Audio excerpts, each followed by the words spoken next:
বিশ্বনাথত আন্তৰ্জাতিক মে দিৱস পালন। বিশ্বনাথত বিশাল শোভাযাত্ৰা।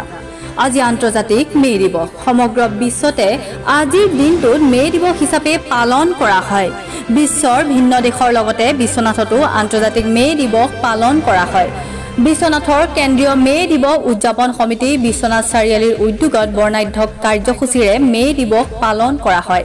মে দিৱস উপলক্ষে বিশ্বনাথৰ ধৰ্মশালা প্ৰাংগণত প্ৰথমে পতাকা উত্তোলন কৰে কমৰেড ধনেশ্বৰ বৰাই। পিছত শ্বহীদ বেদীত পুষ্পাঞ্জলি অৰ্পণ কৰে কেন্দ্ৰীয় মে দিৱসৰ নিৰ্দিষ্ট বক্তা কমৰেড পৰশু চেত্ৰী, গংগা পৰাজলী, চুমৰা মুণ্ডা, প্ৰভাত সূত্ৰধৰ, ধীৰেন ভূমিজ, শিৱনাথ তাঁতী আদিয়ে। আজি মে দিৱস উপলক্ষে বিশ্বনাথ চাৰিআলি নগৰত বিশাল শোভাযাত্ৰা উলিয়াই চৰকাৰ বিৰোধী বিভিন্ন শ্লোগান দিয়া হয়। এই শোভাযাত্ৰাত বিশ্বনাথৰ বিভিন্ন স্থানৰ শ্ৰমিকসকলে অংশগ্ৰহণ কৰে। এই কাৰ্যসূচীৰ জৰিয়তে CPIMৰ বিশ্বনাথ জিলাৰ সম্পাদক কমৰেড গংগা পৰাজলীয়ে বিজেপি চৰকাৰৰ বিৰুদ্ধে সমালোচনা তীব্ৰ কৰে। আনহাতে ধৰ্মশালা প্ৰাংগণত এখন ৰাজহুৱা সভা অনুষ্ঠিত হয়। সভাপতি মণ্ডলী হিচাপে জানিৰাম ডেকা, কেশৱ হাজৰিকা, যজ্ঞেশ্বৰ হাজৰিকা আৰু ভানু গোৱালাই সভাখন পৰিচালনা কৰে। সভাৰ উদ্দেশ্য ব্যাখ্যা কৰে কেন্দ্ৰীয় মে দিৱস উদযাপন সমিতিৰ সম্পাদক ধীৰেন ভূমিজে। মে দিৱসৰ তাৎপৰ্যৰ বিষয়ে নিৰ্দিষ্ট বক্তা ক্ৰমে পৰশু চেত্ৰী আৰু গংগা পৰাজলীয়ে বক্তব্য আগবঢ়ায়। এই অনুষ্ঠানত বিভিন্ন গীত নৃত্য পৰিৱেশন কৰা হয়। ৰাষ্ট্ৰীয় মে দিৱস, এই মে দিৱসৰ মাজেদি আমি বিশ্বনাথ চাৰিআলিত 1985 চনৰ পৰা কেন্দ্ৰীয়ভাৱে মে দিৱস উদযাপন কৰি আহি আছোঁ।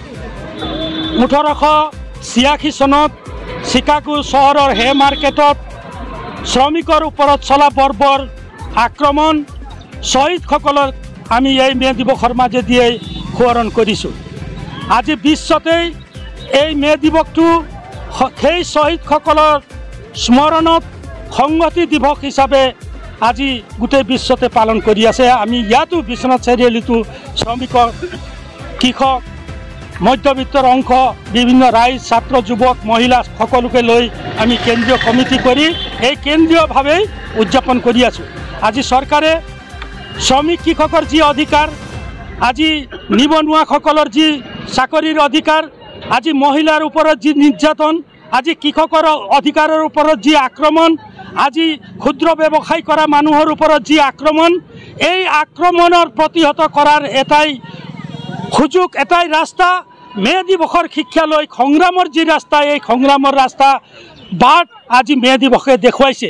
গতিকে বিশ্বৰ মেহনতি মানুহে নিজৰ অধিকাৰ প্ৰতিষ্ঠা কৰাৰ কাৰণে যি আৰম্ভ কৰিছিলে 1886 চনত, তাৰ আগতো প্ৰায় 1700 চনতেই বিভিন্ন শ্ৰমিকে অসংগঠিতভাৱে, বিক্ষিপ্তভাৱে বিভিন্ন আন্দোলন কৰিছিল।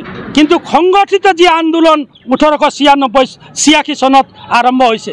গতিকে এই মে দিৱসত আমি আহ্বান জনাব বিচাৰোঁ, আজি কেন্দ্ৰীয় চৰকাৰে সাম্প্ৰদায়িক নীতি লৈ ভাৰতবৰ্ষৰ যি ৰাজহুৱা খণ্ড ধ্বংস কৰি আছে, আজি স্কিম ৱৰ্কাৰৰ চাকৰিৰ নিৰাপত্তা নাই, আজি কৃষকৰ ফচলৰ ন্যায্য মূল্য নাই, আজি নিৰ্মাণ শ্ৰমিকসকলৰ সুৰক্ষা নাই, আজি ড্ৰাইভাৰ, হেণ্ডিমেন, সৰু সুৰা দোকানত কাম কৰা কৰ্মচাৰীৰ পৰা আৰম্ভ কৰি সকলো মানুহৰে আজি নিৰাপত্তাহীনতাত ভুগি আছে।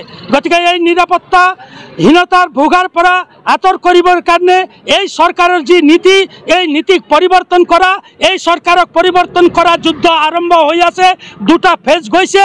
আমি আশা কৰোঁ অহা এই নিৰ্বাচনৰ মাজেদিয়েই এই শ্ৰমিক কৃষকৰ, গৰীব মানুহৰ, মহিলাৰ ওপৰত যি নিৰ্যাতন, যি অধিকাৰ কাঢ়ি নিয়া যি চৰকাৰ, এই চৰকাৰক ৰাইজে, ভাৰতবৰ্ষৰ ৰাইজে পৰাস্ত কৰিব সেই আশা কৰিছোঁ, এই আহ্বান জনাইছোঁ।